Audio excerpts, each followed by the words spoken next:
ละลูกเอ๋ยก็ห่างมีได้อายุจะมายืนลูกดื้อซา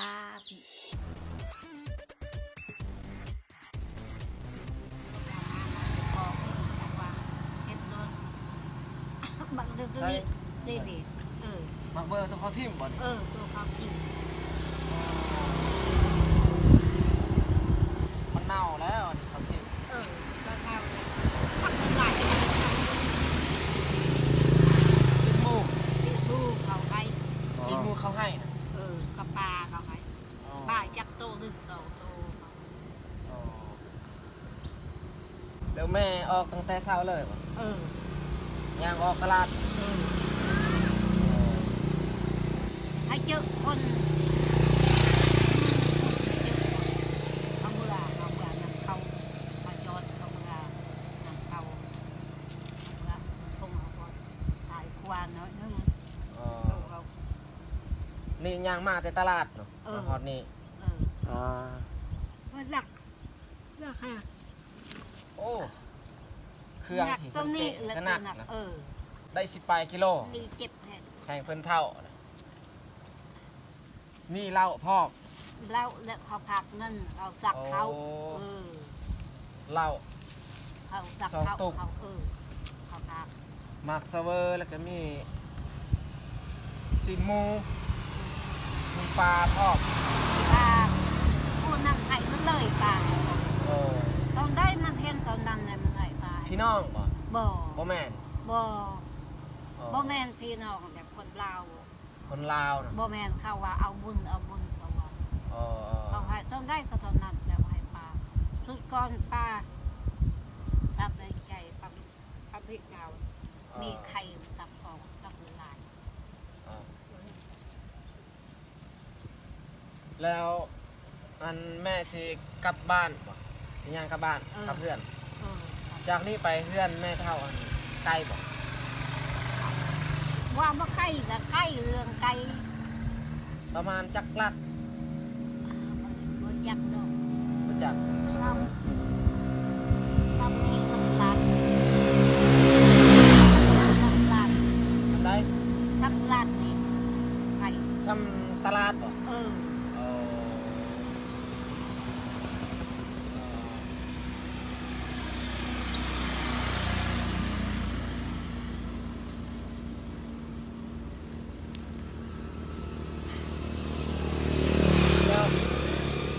ร้านไม่ใช่เขาไปสักข้าวเขามันจะได้คือให้แม่ไปตลาดโรแมนอายุหลังเดียวเขาพาเขาสักอายุบางหลังบ่เขาสองคนกับลูกกับผู้ชายหักตัดขาดกันแกนหักรถเงียบรถคุณใดคนแบบคนทับช่องซึ่งสีนานเหยียบนะเราตักอยู่ปักเทปัตตานบ่มีคาเทียมแต่มีคาเทียมไปได้เดี๋ยวไปว่าเอาสั้นเขาสิไปส่งจะสิส่งบอกแม่นเจ้าน้อยกับแม่สิย่างเมื่อกับบ่ไหวสิไปส่งให้ส่งเครื่องทางอีหยังก็ได้ฮอดเทือนเลยมันเป็นยังถ้าว่ามันบ่ไกลปานใดบ่เจ้าอยู่นี่บ้านไหนเดียวอยู่ไสบ่อยู่กะลึมอยู่กะลึมแต่ว่าลงมานี่มาปินปัวนี่แหละปินปัวเพราะว่าร่างกายก็มันบ่ค่อยแข็งแรงแหละลูกเคยเอาแข็งเอาว่าลูกเคยลืมคือกันบ้านตะเนิมบ้านไปขึ้นรถแล้วแม่ฮู้ทางเมื่อบ่แม่แล้วแม่ฮู้ทางเมื่อบ่ไปลูกอยู่ดีบ่ไปแล้วกันลูกอยู่นี่เอาไปส่งไป3 คนก็ได้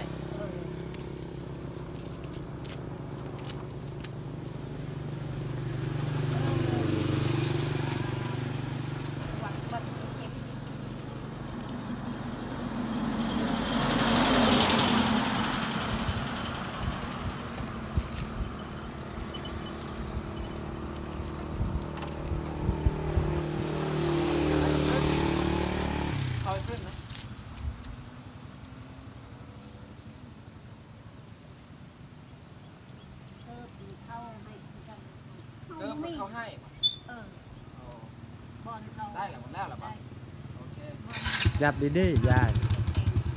จับแน่ๆไหม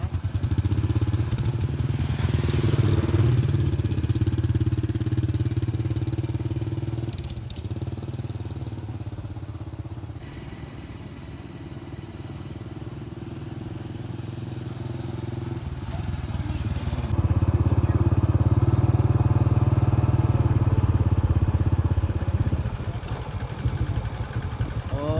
แยกขึ้นเทิงอีกเนาะ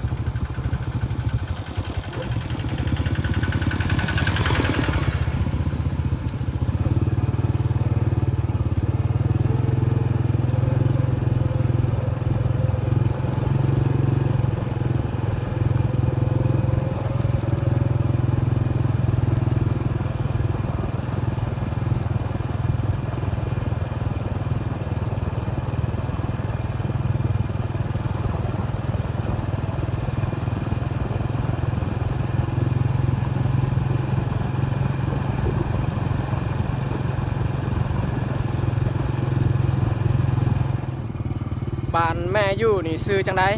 ฮะ บ้านที่แม่อยู่ซื้อจังได บ้านทองค บ้านพลค ำำอ๋อบ้านพลคำเนาะ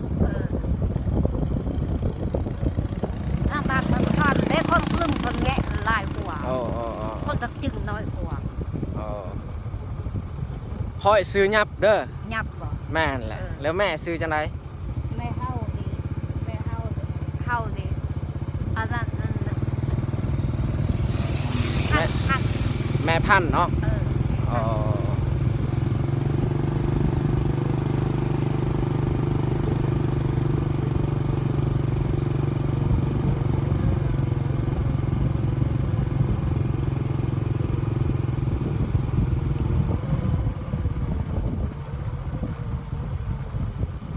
แต่ก่อนหันแม่เป็นคนสนศาสตร์ใด ตะจึง โอ้ตักจึงเนาะอ๋ออ๋ออ๋อแต่มาย่ายอยู่บ้านพลคำเป็นบ่อ๋อ เขาอยู่ทางนี้บ่แม่นย้อนอื่นย้อนนั้นอึดหิวดิทางคนบ่มีเขาบ่งามอย่าสักเขาบ่งาม อ๋ออ๋ออ๋อ อย่าบ่ได้เขา แบบนั้นแหละคืออยู่บ้านลูก ทุกปีนี่อึดเข้าวตลอดเลย กินมันต้นนี่แหละต่างเข้าว นี่ตะจึงแม่คูดเขาคูดนั้นต้นนี่เห็นเขา อ๋อ นึ่งเขา อ๋อ นึ่งก็คือเขานี่ล่ะกินได้ตัวนั้น โอ้ไก่เติบได้ ไอ้ต้นเศร้าก็เจอคนพุ่นอยู่พุ่น อ๋ออ๋อ สองคนกับพ่อเมีย แม่ออกย่างตั้งแต่เช้าแม่นบอก แต่เศร้าเขายังกำลังไทยเลย อ๋ออ๋ออ๋อ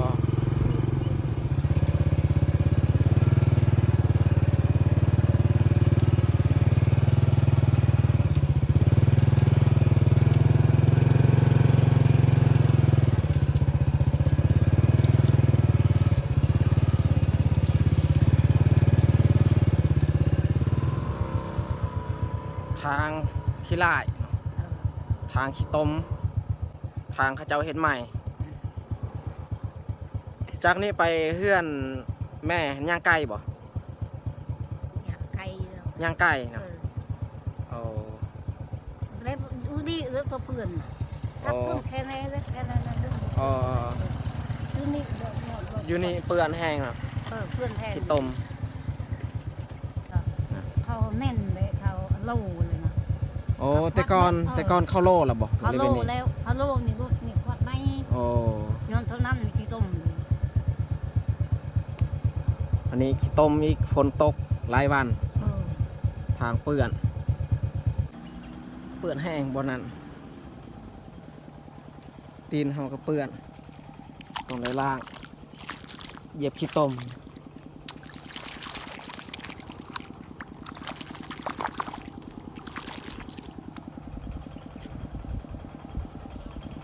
ขี้ตมเลิกบ่ทำ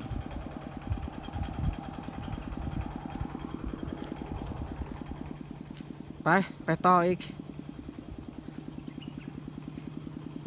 จับไข่ตัวนี้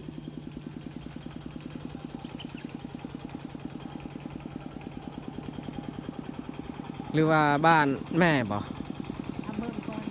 เบิ่งก่อนเนาะ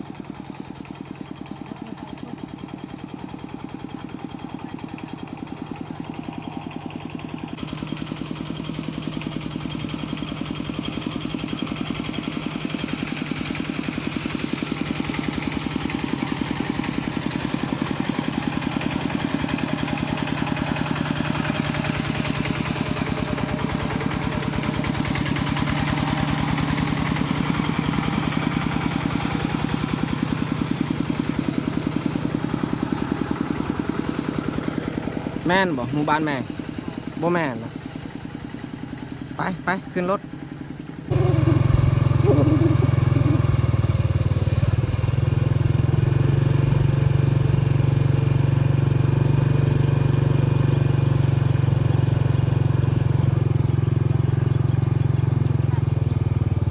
โอ้ไปขึ้นถึงโอ้อันนี้เนาะเพื่อนแม่หอดแล้วเพื่อนของแม่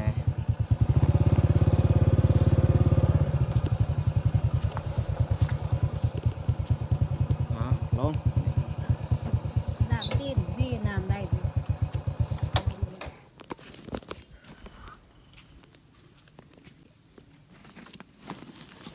โอ้ย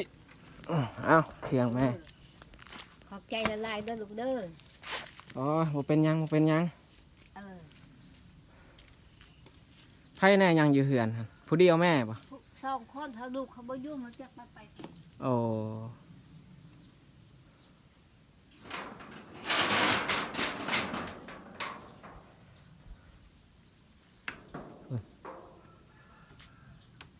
เขาไปเขาบ่ยุ่ง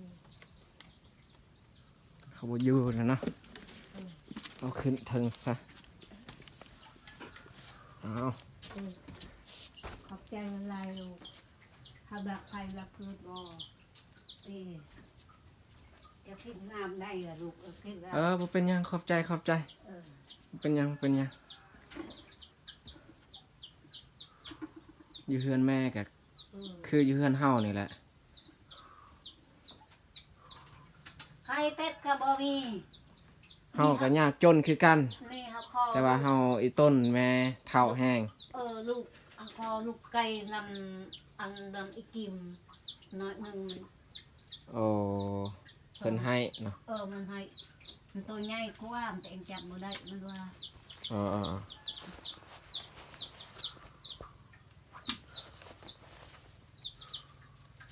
เบิ่งแต่พื้นอีหยังก็บ่มี อ๋อ ขยอมได้แทงตาบ่เห็นหุ่งตาพื้นก็บ่ได้บ่มี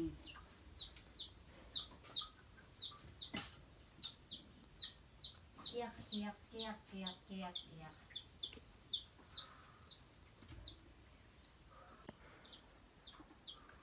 ขับรถมาหอดเฮือนของแม่ก็เฮือแตกเฮือแตนเนาะมันก็บ่ได้แต่ว่าทางค่อนข้างเปื้อนแน่ก็เลยเฮือแตกหน่อยนึงเนาะมาส่งเพิ่นจากขั้วฮอดนี้ก็น่าจะได้ประมาณ 2-3 หลักเนาะ2-3 หลักประมาณนั้นแหละเนาะความไกลถ้าว่าทางงามก็ธรรมดาเนาะแต่ว่าทางมันเปื้อนขี้ลายใส่เวลาการขับขี่รถก็ค่อนข้างโดนแน่เนาะทางเปื้อนถ้าว่าช่วงแดดแห้งนะจะบ่เป็นหยังเนาะแต่ว่าช่วงนี้ช่วงฝนตกก็เลยทางขี้ตมเนาะทางขึ้นเฮือนของแม่นี่แห้งขี้ลายเนาะแต่ว่าเราก็บ่ได้ถ่ายเพราะว่าเราจับโทรศัพท์เบื้องหนึงจับรถเบื้องหนึงนี่บ่ได้เนาะบ่มีมือกล้องก็คิดอีต้นแม่เพิ่นเนาะแม่พันธุ์เนาะซื้อเพิ่นแต่เฮาก็บ่มีเงินบ่มีคำเนาะช่วงนี้ก็ช่วงที่ไปใส่มาใส่ค่อนข้างหลายเนาะใส่เงินหลายสุดเนาะ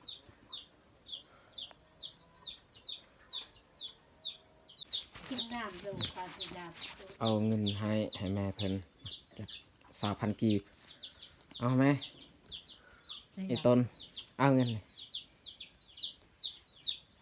ขอ อได้ สา ซื้อขนม ดีมีแหงแล้วลูกเอ้ยก็ห่างมีได้อายุจะมายืนเด้อลูกเด้อสาธุ โดยอ้าวขอบใจ หลายลูกเอ้ย ขอบใจคือ บ่ กัน มีเงิน ลูกก็บ่มีเงินคือกันช่วงนี้ เออ นี่ก็ใช้เงินหลายแน่ แต่พี่ได้เขา ไปเฮาก็ไอ้ต้นแม่ เวลาที่เห็นเขาลงเพชรเขาให้เงินให้เจ้าอยู่ตลาดแม่นบ่แม่น200,000ว่าอ๋อไผให้ คนจักคนทางใดครับเว้ยคนแถวเวียงนะจ๊ะคนที่เวีย โอ้ งจันท คนไทยเรียงบ่ มาให้200,000กันเลย อ๋อ คนลงเพชรเลยไผก็ว่าตัวเองเห็นไผก็ว่าคนนั้นว่าตัวเองเห็นมันส่งเขาฮอดเทือนนี่มันให้เงิน50,000 อ๋อ แล้วปล่อยฮอดเทือนน่ะมันส่งเขาขายเห็ดเพาะ อ๋อลูกก็บ่มีเงินบ่มีคำแต่ว่าก็ไอ้ต้นแม่ ยอมเลยเฮายอม เฮาก็อยู่บ้านนอกบ้านนาทุกข์ยากคือกัน เก็บนั่นนี่แล้วเขาทิ่มเขาเก็บ อ๋อ อีหยังมาแต่เขาให้ผู้อื่นให้ซื่อ อ๋อ มื้อวานบ่มื้อซื่น นี่ บ่เขาให้ป้ มักเสเวอร์ นี่ มักเสเวอร์ที่แม่เพิ่น นี่ เก็บ กินหมูบ่ แม่นแหละ ป้าบ่เขาให้ นี่ นอกเวิร์กเนี่ยเขาเก็บเขาทิ่มมัน อ๋อ เขาจะทิ่มมันตรงนี้บ่ลูกกับแม่สิขอเก็บเก็บโลดตัว อ๋อ แม่แต่ผู้อื่นเข้าบักถ้าไปผู้นั้นตักโลนึงผู้นี้ตักโลนึงผู้นั้นให้เงิน20,000ผู้นั้นเงิน10,000บอกหา1,000 อ๋อ เวียดผู้นึงให้1,000มันจักแต่มือกันบ่ให้อันนี้ว่า1,000ซื้ออีหยังก็บ่ได้ซื้ออีหยังก็บ่ได้ อ๋อ 10 20แค่แน่มื้อละ6,000แค่แน่ให้1,000มัน อ๋อ บ่เอามันตอนนี้เวียดว่าให้ใส่กัน อ๋อ เขาให้กันอย่างผู้นั้นให้เงิน10,000สิหาไป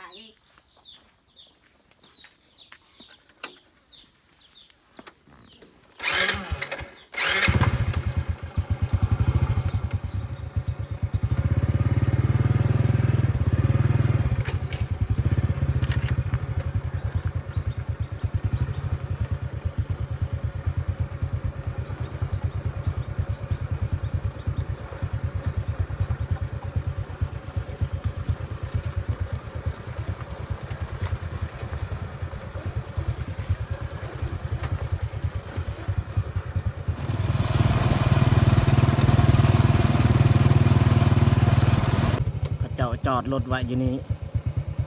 แปลงทางเลย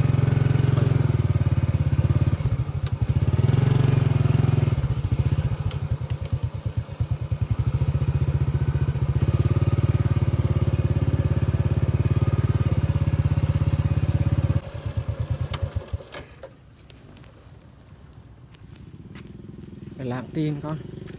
เปื้อนแห้งบุขี้ต้มหั่นแหละ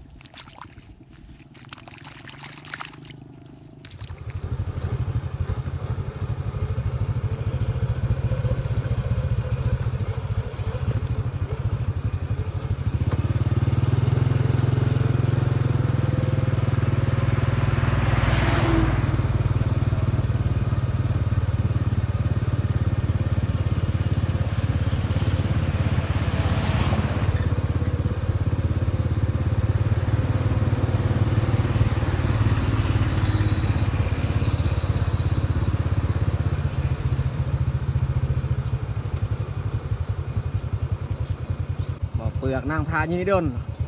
ว่าเรียนบ่ ฮอด จะได้เงินแม่ล่ะ ก็คือเฮือนบ้านเฮานี่แหละ เราอยู่ในเรือนจังโคตร 2 คนกับลูก ลูกเพิ่นตีนกูดบ่เพิ่นว่า จักบ่เห็นลูกอยู่เฮือน มาฮอดเฮือนนะผู้เดียวเพิ่น ดีใจได้ไปส่งฮอดเรือน ต้นแม่เพิ่นย่างได้บุญฮอดนี้ แมนตั้งแต่เช้าเพิ่นย่างออกไปเฮือนไปตลาดแล้วก็กลับมาอีก อ๋อ ใกล้เติบบ่ไปส่ง ไกลนะทางก็เปื้อนอีก ผสมพ่อดนเกือบเป็นชั่วโมง ทางขี้ต้มทางเขาเจ้าเฮ็ดใหม่ ไปพวกเฮากับพากันกลับเพื่อน ครับ